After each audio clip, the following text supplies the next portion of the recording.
ऐसा परमात्मा से भाव बना लीजिए। देखिए, मैं इस बात को बार बार कहता हूं और गुरुवाणी में भी लिखा है, ज्ञान न गल्ली ढूंढिए कथना करड़ा सार। बातों से ज्ञान नहीं मिलता है, यानी ज्ञान एक ऐसी संपत्ति है जो कमाई जाती है, पहले उसके लिए मेहनत की जाती है तब मिलता है। और भक्ति एक ऐसी संपत्ति है कि उसके लिए मेहनत नहीं की जाती, सिर्फ चिंतन किया जाता है। भक्ति पिता की संपत्ति के तुल्य है और ज्ञान खुद की संपत्ति के लिए है। जैसे कोई बच्चा अपने माँ बाप के साथ रहता है तो पिता पर उसकी जिम्मेदारी होती है, और जो अलग हो जाए, खुद खाने कमाने लग जाए तो ठीक है, क्या ला रहा है, क्या कर रहा है, क्या उसको मतलब पिता की उसमें कोई विशेष उत्तरदायित्व पिता का नहीं रहता। ऐसे ही जो खुद ज्ञानी बनना चाहते हैं, भक्ति मार्ग से दूर हैं, उनकी जिम्मेदारी परमात्मा पर नहीं है, वो तो खुद अपने आप को संभाल सकते हैं। भक्त को बड़ा बताया है, भक्ति को बड़ी बताया है। शास्त्र कहते हैं कि तात स्वर्ग अप वर्ग सुख धरिए तुला एक अंग।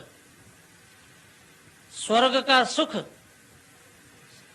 अपवर्ग का सुख, यानी जितना भी पृथ्वी पर सुख है और जितना भी स्वर्ग में सुख है या कहीं पर भी सुख नजर आता है, वो सब तुला के एक अंग पर, तकड़ी के एक अंग पर रख दिया जाए और फिर भक्ति को तोला जाए। तुल्य नता ही सकल मिली जो सुख लव सत्संग। जो भक्ति में, सत्संग में जो सुख है वो उसके बराबर नहीं है। इसलिए भक्ति ही इंसान सहज से कर सकता है।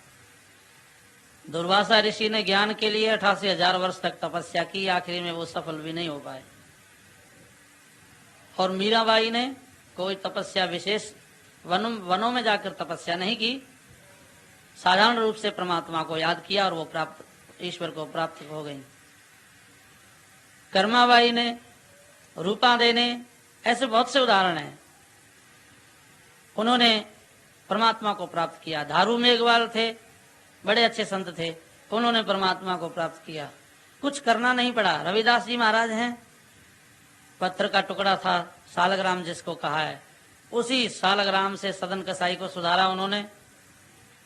गणिका उसी सालग्राम के टुकड़े से सुधरी। तो देखिए, बहुत से उदाहरण ऐसे हैं। भक्तों की कोई सीमा ही नहीं है।